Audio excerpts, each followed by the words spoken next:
I came home from the funeral with my heart slamming so hard against my ribs, it hurt to breathe. I was standing on my parents' front porch, one hand raised to knock, the other gripping a thick envelope that could change all our lives. Inside, it was the truth, the kind of truth people kill relationships over. I was about to tell my family that Grandpa had secretly left me 2 working ranches and a luxury home in Los Angeles. But then I heard my mother's voice through the door, and what she said next made my blood turn to ice. I froze there on the porch, my knuckles hovering inches from the wood, my breath shallow and loud in my own ears. The house looked exactly the same as it had the day I left for basic training, all those years ago. Same peeling white paint on the railing, same wind chimes clinking softly in the afternoon breeze. Same front window with the lace curtains my mother refused to replace because they still work. But I was not the same person who had left. I had just buried my grandfather, the only man in that family who ever looked at me and saw more than a problem to manage, more than the difficult daughter, more than the one who ran off to play soldier. The funeral had been quiet, too quiet. A small chapel, a handful of people, no dramatic speeches, just the steady smell of old wood, lilies, and dust. I'd stood there in my black uniform jacket, ribbons neat on my chest, hands clasped tight to keep them from shaking, not because I was weak, but because grief has a way of slipping past even the strongest armor. Afterward, his attorney had pressed the envelope into my hands in the parking lot. "Read this somewhere safe," he'd said quietly. I hadn't opened it yet. I already knew what it contained. Grandpa had told me everything months ago during one of our long phone calls when I was stationed states away. He trusted me with the truth because he didn't trust anyone else with it, not my parents, not my siblings, not even his church friends. "You understand responsibility," he'd said, "and you understand silence." He was right. Now that silence wrapped around me again as voices drifted through the closed front door. My mother's voice came first, low, sharp, controlled. "She's here. I saw her car." My stomach dropped. My father replied, his tone clipped in that familiar way that meant he was already irritated. "Good. Everyone remember what we talked about?" I swallowed hard. "What we talked about?" Then my younger brother laughed, a short, careless sound. "Just don't let her get dramatic. She always does that." My sister chimed in, softer, but no kinder. "Do you think she'll try to take charge? You know how she gets, acting like she's better than everyone." I felt something cold settled deep in my chest. My mother again. "That's why we have to stay calm, sympathetic. If she thinks we're on her side, she'll sign whatever we put in front of her." My fingers tightened around the envelope. "Sign what?" My father exhaled sharply. "The lawyer said it's easier if she cooperates, especially with her history." History. That one word hit me harder than any insult. My mother lowered her voice further. "PTSD, long deployments, exhaustion. We can frame it as concern. We're worried about her mental state after the funeral, after the military." The porch tilted slightly under my boots. My sister hesitated. "Is that legal?" "Oh, don't be naive," my mother snapped. "It's for her own good temporary guardianship, just until things are settled." Guardianship? The word rang in my head like a gunshot. My brother laughed again. "Once it's done, she won't be able to touch anything without us. Makes things simpler." I felt sick. My father's voice turned practical, almost bored. "The doctor is coming tomorrow morning. He owes us a favor. He'll do the evaluation, sign the paperwork. We just need her tired, confused, emotional." There it was, the plan. They weren't just talking about controlling paperwork. They were talking about controlling me. My mother sighed the way she did when she thought she was being reasonable. Honestly, this is better than letting her mess things up. She's never been good with money or decisions or family. I stared at the door, my reflection faint in the glass. A decorated service member. A woman trusted with lives, equipment, classified operations.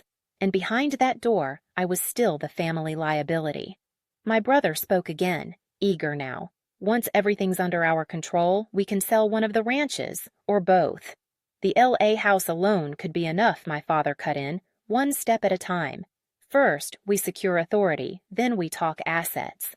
Assets. They were already counting money they didn't know they couldn't touch. I closed my eyes. For one brief, foolish moment, I had imagined walking into that house and telling them the truth. Imagined relief on their faces, gratitude, maybe even pride. I had imagined saying, "It's okay, Grandpa took care of us, we're safe." I almost laughed at my own stupidity. The envelope in my hand suddenly felt heavier than steel. I could knock right now, I could confront them, I could throw the truth in their faces and watch the masks fall. But Grandpa's voice echoed in my head, steady and calm. Silence is not weakness, it's timing. I took a slow breath, then another. When I opened the door, I didn't storm in, I didn't slam it, I didn't accuse anyone of anything. I stepped inside quietly, wearing the exact expression they expected, exhausted, hollow, grieving. My mother rushed toward me with open arms and a face full of practiced concern. "Oh, honey," she murmured, "you must be so tired." My father nodded solemnly. Long drive. My siblings hovered nearby, eyes sharp, measuring. I let my shoulders sag. I let my voice come out soft. "Yeah," I said. "It's been a lot." My mother guided me toward the couch like I might break if she let go. "Sit down. You shouldn't be making any big decisions right now." I met her eyes and nodded obediently. Inside, something else had already started to harden. They thought I was vulnerable. They thought I was alone. They thought I was the one walking into a trap.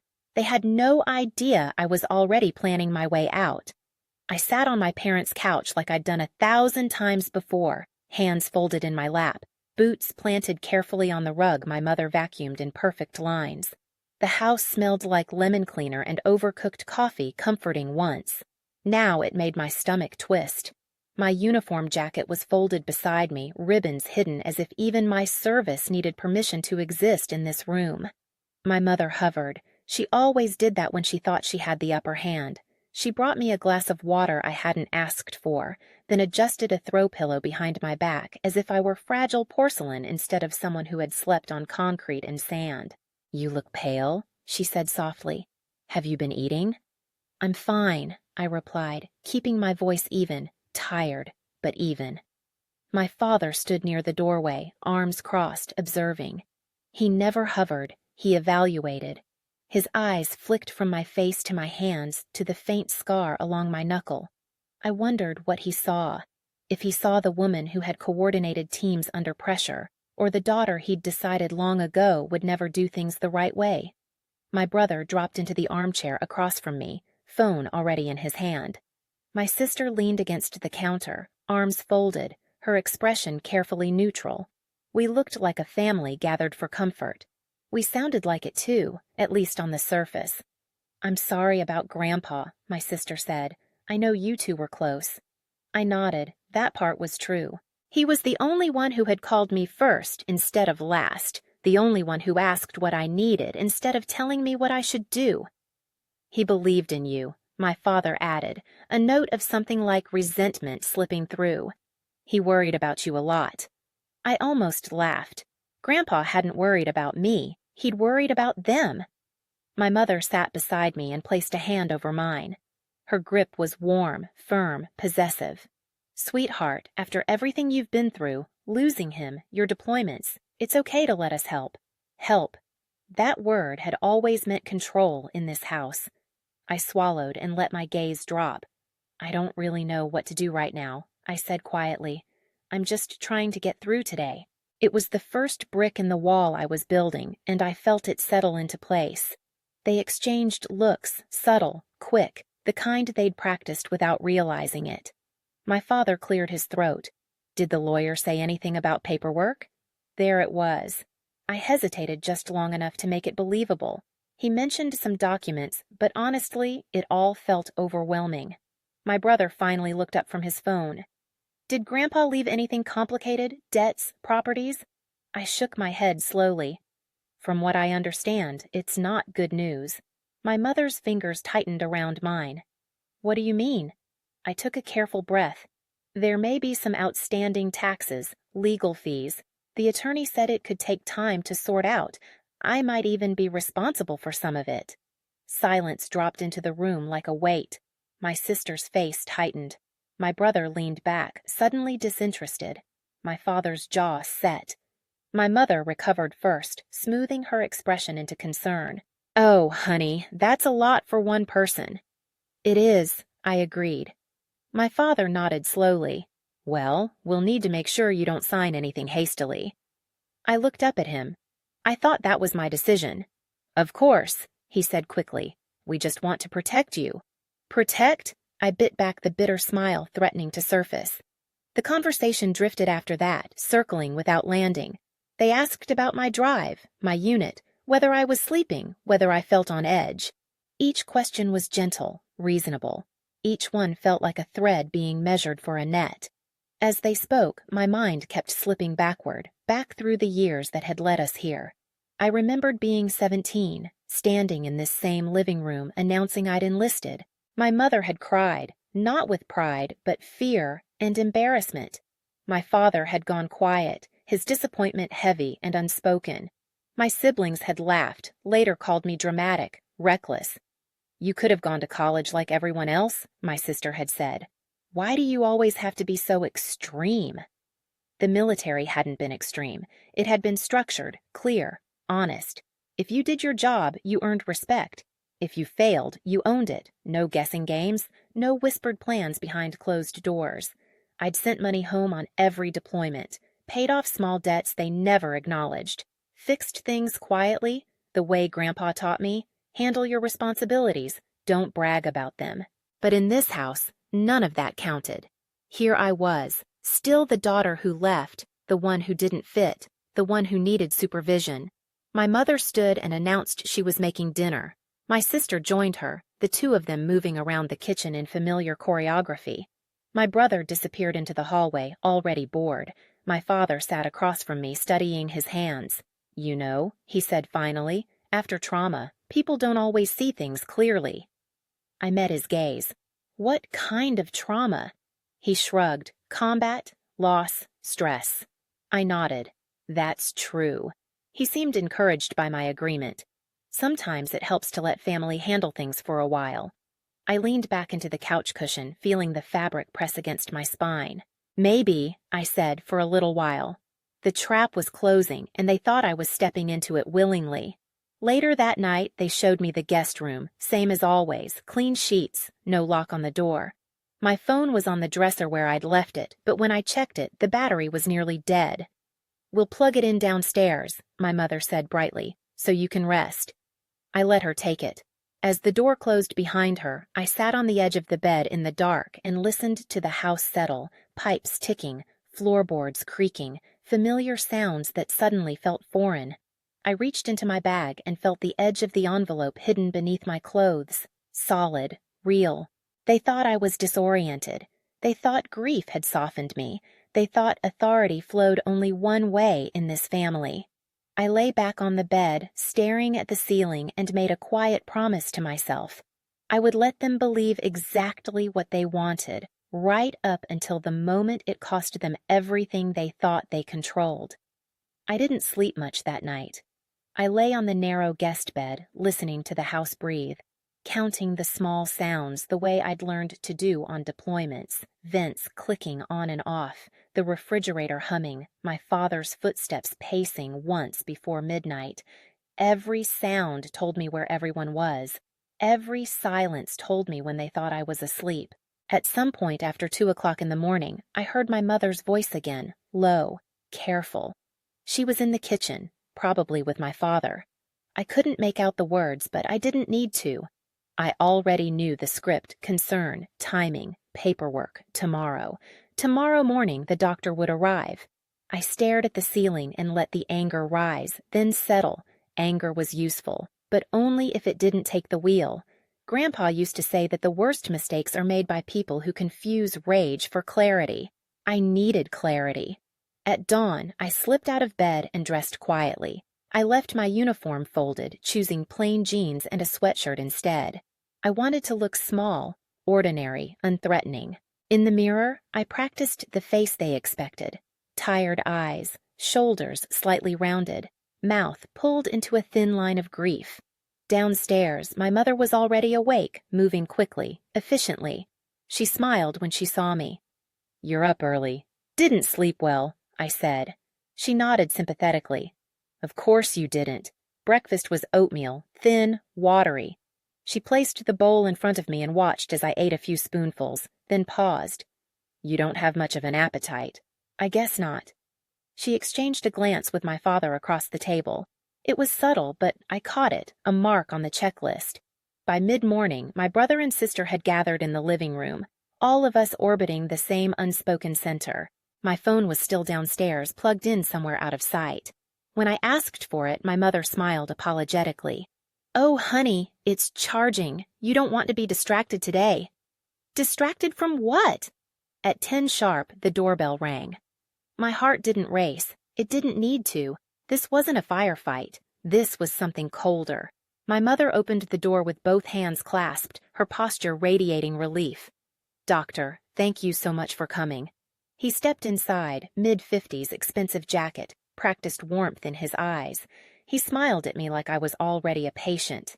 "You must be her," he said gently. "I'm Dr. Collins." I nodded slowly the way they wanted me to. "Hi." He took a seat across from me, setting a leather folder on the coffee table. "Your family's been very worried." "I know," I murmured. My sister jumped in. "She's been so forgetful lately and jumpy." My brother added, "She barely eats." Dr. Collins nodded gravely, making a note. Grief can manifest in many ways. My father leaned forward. "We just want to make sure she's protected again." The doctor asked simple questions at first. The date, the day of the week, where we were. I answered them correctly, but slowly I let my voice trail. I let my hands tremble just enough. Then he shifted gears. "Have you been experiencing confusion, difficulty making decisions?" I hesitated sometimes. My mother reached out, placing her hand over mine. "She doesn't mean to, doctor. She's always been so independent." The implication hung there, too independent to know what's good for her. The doctor nodded. It might be wise to consider temporary measures, just until things stabilize. I looked up, meeting his eyes for the first time. "What kind of measures?" He smiled, calm and reassuring. "Support, oversight, someone to help manage responsibilities." I glanced around the room. My family watched me closely, waiting for me to nod, to agree, to hand over the wheel. Instead, I asked, like guardianship. The room went very still. My mother laughed lightly. "Oh, honey, don't use such a heavy word." "But that's what it is," I said quietly. Dr. Collins cleared his throat. "It can be framed many ways." I leaned back, letting the softness drain from my posture, not all at once, just enough to shift the air. "I've been responsible for classified operations," I said, "for people's lives." My father stiffened. "This isn't the time." "It is," I interrupted, my voice steady, "because you're not worried about me. You're worried about control." My mother's smile faltered. "Sweetheart, you're confused." "No," I said, "I'm clear." Dr. Collins closed his folder slowly. "I think emotions are running high." "They are," I agreed, "which is why you should leave." My sister gasped. "You can't talk to him like that." "I can," I replied. "And I am." I turned to the doctor. "You were invited here under false pretenses. There's no medical emergency, no consent, and no authority." He stood, uncomfortable now. "This is a family matter." "Yes," I said, "and you're not family." He didn't argue. He gathered his folder and left without another word. The door closed behind him with a soft click. For a moment, no one spoke. Then my mother exploded. "What is wrong with you? Do you know how embarrassing that was?" I stood up slowly. "What's embarrassing is planning to declare your own daughter incompetent." My father's face darkened. "Watch your tone." I reached into my bag and pulled out the envelope. "Before you say another word," I said, "you should know something." Their eyes locked on the paper. "Grandpa didn't leave me debts," I continued. "He left me assets." Silence. "2 working ranches," I said, "and a house in Los Angeles." My brother swore under his breath. My sister's mouth fell open. My mother took a step toward me, her face already rearranging itself into joy. "Oh, sweetheart," she breathed. "Why didn't you say so?" I folded the envelope back into my bag. Because now, I said calmly, I know exactly who you are. They changed immediately. I had seen it happen before on base, in briefings, in rooms where power shifted with a single sentence. Faces rearranged themselves, voices softened, spines straightened. The moment I said Los Angeles, the air in the living room warmed like a switch had been flipped. My mother reached for me with both hands this time. Honey, that's wonderful news. Grandpa always had such good instincts. My sister let out a breathy laugh. Wow. My brother was already calculating. I could see it in the way his eyes darted, the way his foot bounced. LA property alone is insane right now. My father stayed quiet, which was how I knew he was angry, not relieved. Angry that I hadn't told him sooner. Angry that control had slipped. I didn't give them time to recover. I didn't give them documents. I didn't give them numbers. I'm exhausted, I said. I need rest. My mother nodded eagerly. Of course, you've been through so much. That night, the house shifted. Dinner was better, real chicken, not soup. The heat was turned up. My phone reappeared on the nightstand, fully charged as if it had never been taken. Small comforts returned like favors. It was almost impressive how quickly they adapted. But cruelty, once revealed, doesn't disappear. It only learns new disguises. The next morning, my father asked if I wanted coffee. He hadn't made me coffee in years. My sister offered to run errands together. My brother joked about how proud he was of me. Each kindness landed wrong, like applause at a funeral. I played along, I smiled when expected, I thanked them, I let them think they had salvaged the situation. But I also noticed what didn't change. My mail didn't arrive. My mother said she'd sorted it to help. When I asked where the car keys were, my father said he'd moved them for safety. When I tried to step outside alone, my sister asked where I was going. It was subtle, plausible, deniable. They weren't abandoning the plan, they were adjusting it. By the third day, the tone had shifted again. Less syrup, more pressure. You've been pacing at night, my mother said over breakfast, watching me carefully. I couldn't sleep, I replied. That's not healthy, my sister chimed in. You jumped when the door slammed yesterday. It surprised me. My brother laughed. You've always been jumpy. My father folded his newspaper. You know, after long-term stress, symptoms can come and go. I took a slow sip of coffee. What symptoms? Disorientation, he said calmly, irritability, difficulty trusting loved ones. There it was, the language clinical, prepared. That afternoon, my mother sat beside me on the couch, the same spot as before. She held my hand again, just like she had on day one. We love you, she said, and because we love you, we think you should talk to someone. I tilted my head. Talk to who? A specialist, she replied gently, just to make sure you're okay. I pulled my hand back. We already tried that. She smiled, patient. This one is different. I stood. I'm going for a walk. My father rose instantly. I'll come with you. No, I said. I need air. He hesitated, then nodded. Just don't go far. I walked around the block, my phone buzzing in my pocket with messages I couldn't yet answer. Each step felt watched. When I returned, my brother was waiting by the door. Where'd you go? He asked too quickly. Outside. He smiled, but his eyes stayed sharp, just checking. That night, I heard them again, whispers after midnight. My door was closed, but the house carried sound like a drum. She's suspicious, my sister said. My mother sighed. We have to move faster. She knows about the property, my brother muttered. What if she already did something? My father's voice cut through. Then we tightened the net. I sat on the edge of the bed in the dark, my pulse steady. I wasn't afraid anymore. Fear had burned off, leaving focus behind. They were escalating. That meant time was no longer neutral. At 3:12 a.m., I slipped into the bathroom, locked the door, and took out my phone. I dialed the number Grandpa had insisted I save months ago. It rang twice. Counselor Hayes, a man answered, voice alert despite the hour. This is Evelyn, I said. I need to move. There was a pause. Are you safe? Not for long, I replied. They're building a case. He didn't ask who they were. I'll set things in motion. Trust first, accounts second. Do not sign anything. Do not leave with anyone. I won't. And Evelyn, he added quietly, you're doing the right thing. I ended the call and stared at my reflection in the mirror. My face looked older than it had a week ago, harder, clearer. Back in my room, I lay down fully dressed. By morning, the house would feel different again. It always did when plans were underway. They thought they were breaking me down, making me smaller, slower, easier to manage. They didn't realize they were just giving me time. Time to lock down what was mine. Time to document everything. Time to prepare.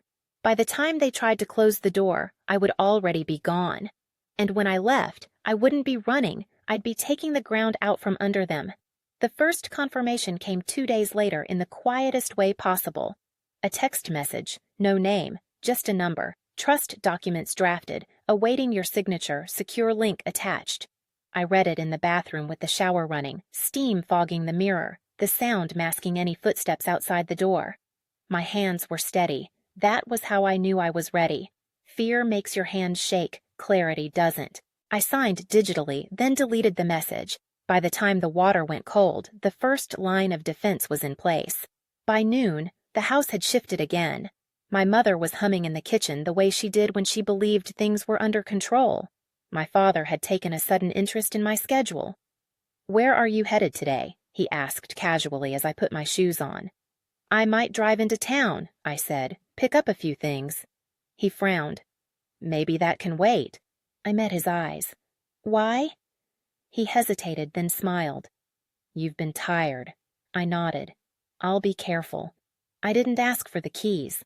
I picked them up from the bowl by the door before anyone could stop me. My brother watched, jaw tightening. On the drive, I felt it. That strange relief that comes when a plan finally moves. I parked outside a small cafe and checked my phone. Another message from Counselor Hayes. Assets secured. Income from both ranches redirected. LA property isolated. No one else has access.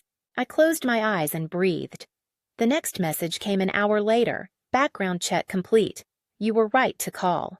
I stared at the screen. Your parents refinanced their home 18 months ago. Missed multiple payments. Credit cards near limit. Your brother has outstanding personal loans, gambling related. Your sister co-signed. I leaned back in the chair, the cafe noise fading into the background. It hadn't been about protecting me. It had been about survival. That night, dinner was tense. The friendliness had thinned, stretched too far. My mother asked if I'd signed anything with the lawyer yet. "No," I said, "not yet." My father's fork paused mid-air. "You should include us." "I will," I replied lightly, "when I'm ready." My brother snorted. "You're acting paranoid." I looked at him. "You're acting desperate." Silence. The next morning, my mother announced another appointment. "Dr. Collins is coming back," she said, not looking at me, with a colleague this time. I nodded slowly. "What time?" 10. I checked the clock. 9:12. Plenty of time. At 9:30, I stepped outside and made one last call. "Now," I said when Hayes answered. At exactly 10, the doorbell rang. 2 men stood on the porch. Dr. Collins, pale and stiff, and another man in a dark suit who did not smile. "This is unnecessary," my mother hissed as they stepped inside. "No," the suited man said calmly. "It's overdue." He turned to me. "Miss Carter, I'm with Adult Protective Services." My father's face drained of color.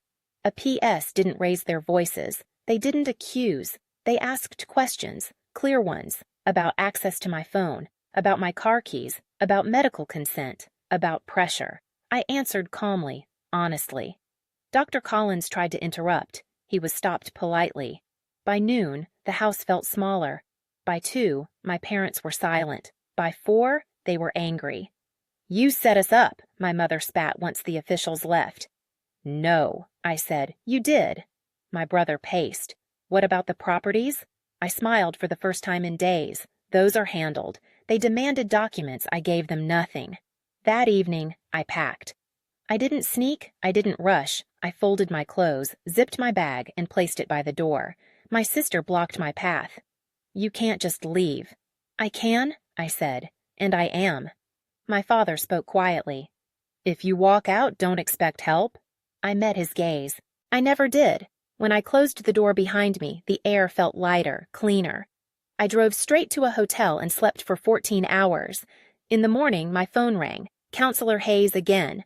Final confirmation. Trust is active. Assets are locked. No guardianship petition will survive scrutiny. I smiled into the pillow. They had tried to cage me with concern.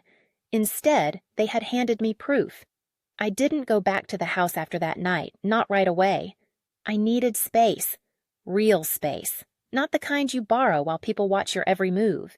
I checked into a modest hotel near the highway, the kind with beige walls and a humming ice machine that never quite shut up.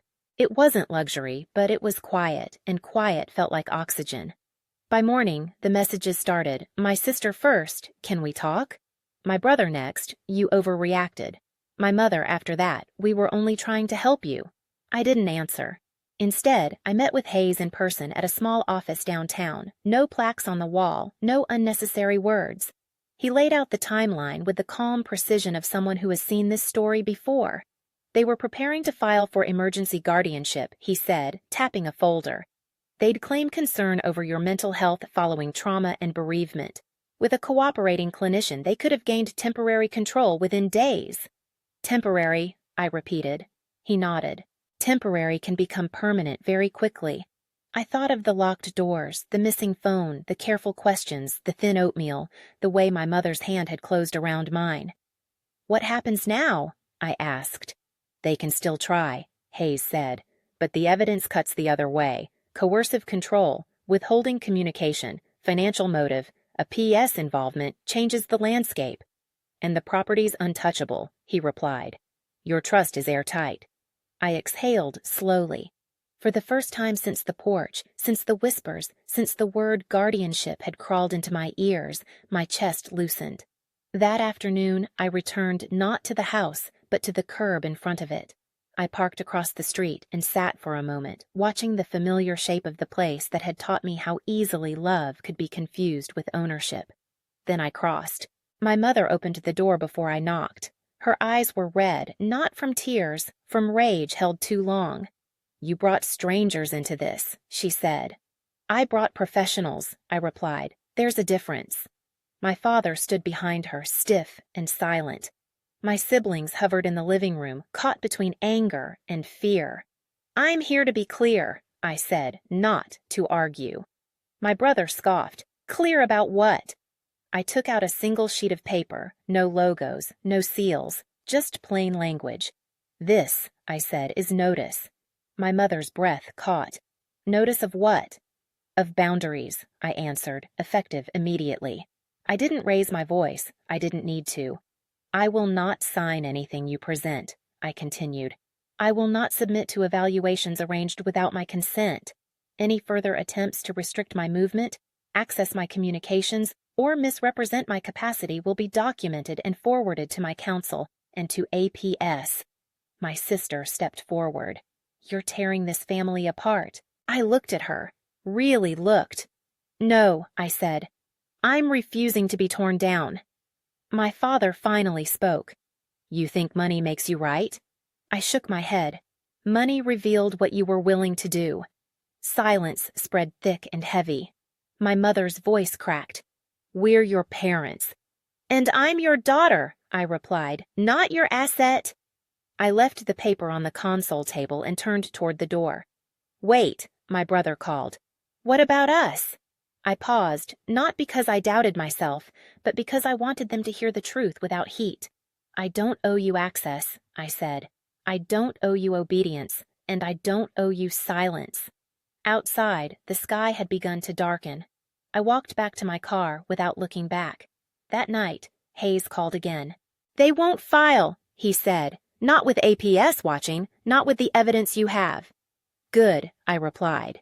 There's one more thing, he added. The LA property, do you want to see it? I did. 2 days later, I stood in a quiet neighborhood where the air smelled like jasmine and asphalt warming in the sun. The house wasn't a mansion. It was solid, thoughtful, clean lines, light pouring through windows that faced west. It suits you, Hayes said. I walked through the rooms slowly. I touched the walls. I stood in the kitchen and imagined mornings without tension. evenings without surveillance, a life where decisions were mine alone. That night, my phone rang one last time. My mother. I let it go to voicemail. Her message was short, careful, "We need to talk." I deleted it because some conversations aren't unfinished, they're complete. And sometimes the bravest thing you can do isn't to fight, it's to leave with your dignity intact and your future secure. I moved into the LA house quietly. No announcement, no social media posts, just a key turning in a lock that belonged to me alone. The first night I slept on a mattress on the floor with the windows open, the sound of the city drifting in, cars far away, a dog barking, someone laughing 2 streets over. It felt strange, that mix of loneliness and relief, like taking off a heavy pack you didn't realize you'd been carrying for miles. The ranches came next. I flew out to see them one by one, dust on my boots, wind moving through tall grass, hands that knew the land better than they knew paperwork. Grandpa had been right to trust me with them. They weren't trophies, they were responsibilities, work, continuity. I didn't sell them. Instead, I hired managers who knew what they were doing and left clear instructions: fair wages, transparency, no shortcuts. Income flowed into the trust exactly as planned, steady, predictable, safe. That word safe meant something different now. Back at the house, I set boundaries the way I'd learned to in uniform, clearly, calmly, in writing. One email to my family, no accusations, no apologies. I'm safe, I'm stable, I'm not discussing assets. Please respect my request for space. Any further contact should be about health or emergencies only. I didn't ask for understanding. I didn't explain myself. Their responses came anyway. My sister sent paragraphs about forgiveness and keeping the family together. My brother tried humor, then guilt, then anger. My father sent one sentence: "You've changed." He was right. My mother waited the longest. When her message finally came, it wasn't dramatic, just a single line: "We never meant to hurt you." I read it twice. Then I closed my phone and went back to what I was doing, which for the first time in a long time was choosing my own life.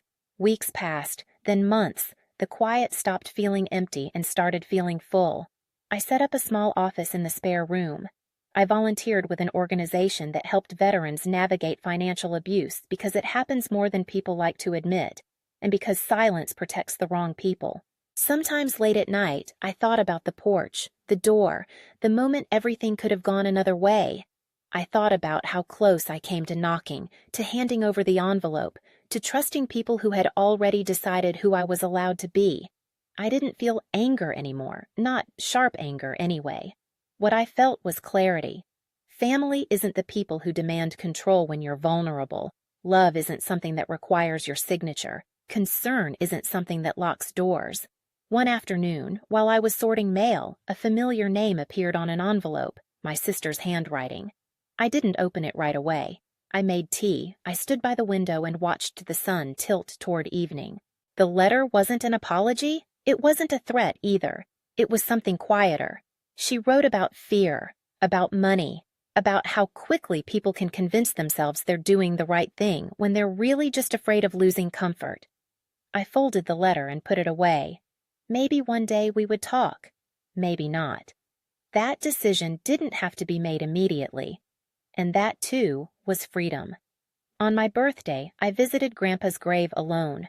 I told him thank you, not just for the properties, but for the lesson, for seeing me, for trusting my silence. "I did okay," I said aloud, feeling a little foolish and not caring. "I think you'd be proud." The wind moved through the trees, and for a moment that was enough of an answer. If there's one thing I learned through all of this, it's that strength doesn't always look like confrontation.